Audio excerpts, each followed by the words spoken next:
अफजल हम शर्मिंदा है, तेरे कातिल जिंदा है, नारे क्यों लगते हैं? गौर से सबको बहुत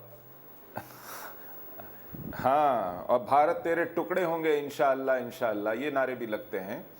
मैं बहुत इत्मीनान से सबको सुन रहा था। मैं चाहूँगा कि मुझे भी थोड़ा धैर्य से मेरे साथी सुने जो बाकी पैनल पर हैं।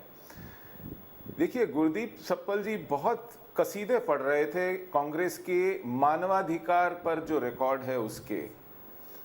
मैं हैरान हूँ उनके मुंह से, वो कैसे भूल जाते हैं 1984 में दिल्ली की सड़कों पर मानवाधिकार की क्या धज्जियां उड़ाई गई थी गलों में टायर डालकर, कैसे लोगों को घसीट घसीट कर मारा गया था। और आई.के. गुजराल, जनरल जगजीत सिंह अरोड़ा बार बार ड्योढ़ियों पर जाकर चिरौरी कर करके दया की, रहम की भीख मांग मांग कर थक गए। कहा आर्मी बुला लीजिए, 3 दिन तक आर्मी नहीं बुलाई गई। ये मानवाधिकार रिपोर्ट है। और जब उनसे कहा गया कि ये कत्लो गारत क्यों होती है, तो कहा गया कि जब कोई बड़ा पेड़ गिरता है तो धरती थोड़ा बहुत कांपती है। ये मानवाधिकार के ऊपर इनका रिकॉर्ड है। और उस पर इन्होंने कितने साल किसी पर मुकदमे नहीं चलने दिए, साक्ष्य नहीं आने दिए, सजाएं नहीं होने दी। और उसके ठीक 6 साल बाद कश्मीर से हमको बेदखल किया गया। मानवाधिकार का रिकॉर्ड है। ये गठबंधन सरकार चला रहे थे कश्मीर में फारूक अब्दुल्ला के साथ, तब आतंकवादियों को छोड़ा गया, हम पर भेड़ियों की तरह छोड़ा गया।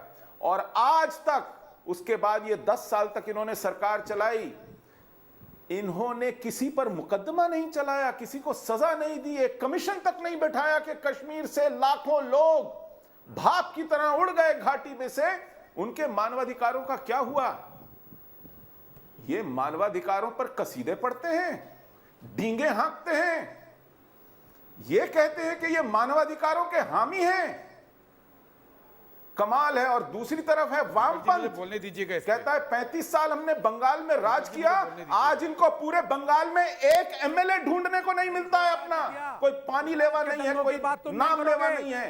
गुजरात के जो हालत की इन्होंने, उसी का नतीजा है ये। मारिचा झापी में मास रेप हुआ, बांतला में रेप हुआ। ये कहते हैं कि हमने राज किया है, किसानों को मारा गया, हमने बैंक में नेशनलाइजेशन किया है। बैंकों की क्या हालत है? ये डींगे मांगेंगे, मुझे बोलने ये आज कसीदे पढ़ेंगे, डींगे मारेंगे। सुशील पंडित जी ने आप पर तीखे आरोप लगाए। आप कहा कि टायर बांध बांध के लोगों को जला दिया 1984 में आपने, और फिर उन्होंने कश्मीर की बात दोहराई। क्या कहेंगे इस पर आप? क्या उन लोगों के मानवाधिकार नहीं है? और उन्होंने वेस्ट बंगाल की बात कही। मैं सिलेक्टिव अप्रोच की बात इसलिए कर रहा हूं, वेस्ट बंगाल में बहुत पोल वायलेंस हुआ, आपके कांग्रेसियों को मारा गया, लेकिन कांग्रेस हाईकमान बिल्कुल खामोश है। उल्टा आपने ममता बनर्जी के खिलाफ कैंडिडेट भी नहीं खड़ा किया।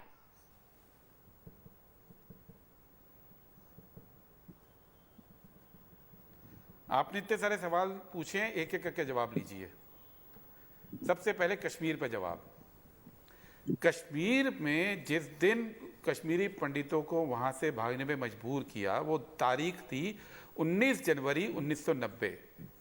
केंद्र में बीजेपी द्वारा समर्थित वीपी सिंह की सरकार थी, राज्य में राष्ट्रपति शासन था, जगमोहन गवर्नर थे, जो वाजपेयी जी की सरकार में कैबिनेट मंत्री भी बने। कांग्रेस तब न स्टेट में थी न सेंटर में थी। पहली बात, आज तक बीजेपी इस झूठ को फैला रही है, आज तक ये झूठ चल रहा है कि उस समय कांग्रेस थी। बीजेपी की सरकार, समर्थित सरकार वहां थी, और जगमोहन, जिनको बीजेपी ने बाद में मंत्री भी बनाया केंद्र में, वो गवर्नर थे, उनके टाइम पे भागे। दूसरी बात, जब मनमोहन सिंह प्राइम मिनिस्टर बने तो 2 बार उन्होंने पैकेज दिया, 2004 में और 2008 में, और उसके बाद मोदी जी ने 2015 में दिया। इस बीच में 25 साल दीपक जी बीते हैं। 25 साल में 15 साल बीजेपी का शासन हुआ और 10 साल कांग्रेस लेड गवर्नमेंट थी। बीजेपी भूलती है कि वो 15 साल इस बीच में शासन कर चुके हैं। लेकिन अगर कश्मीरी पंडित वापस गए दीपक जी, तो केवल मनमोहन सिंह जी के टाइम पे 18 जनवरी 1990 तक कश्मीर में फारूक अब्दुल्ला की सरकार थी। उस फारूक अब्दुल्ला की सरकार को गठबंधन में कांग्रेस का समर्थन प्राप्त था, उसके साथ चला रहे थे। 18 जनवरी की रात तक फारूक अब्दुल्ला कश्मीर में सरकार चला रहे हैं कांग्रेस की मदद से, तो क्या वहां पर सब कुछ ठीक ठाक था कि उनके जाते ही हमको निकलना पड़ा? हमारा विस्थापन शुरू हो गया था 3 महीने पहले से, जब राजीव गांधी कश्मीर में थे, दिल्ली में शासन कर रहे थे। वीपी सिंह की सरकार आई 4 दिसंबर को 1989 को। तो क्या आप कह रहे हैं कि एक ही महीने में यह पूरा काया पलट हो गया कि हमको जाना पड़ा? पहली हत्या श्री टीकालाल टपलू की 14 सितंबर 1989 में हुई। 1 दिसंबर को श्रीमान नीलकंठ गंजू की हत्या हुई। उसके बाद 28 दिसंबर को हमारे श्रीमान भट्ट की हत्या हुई।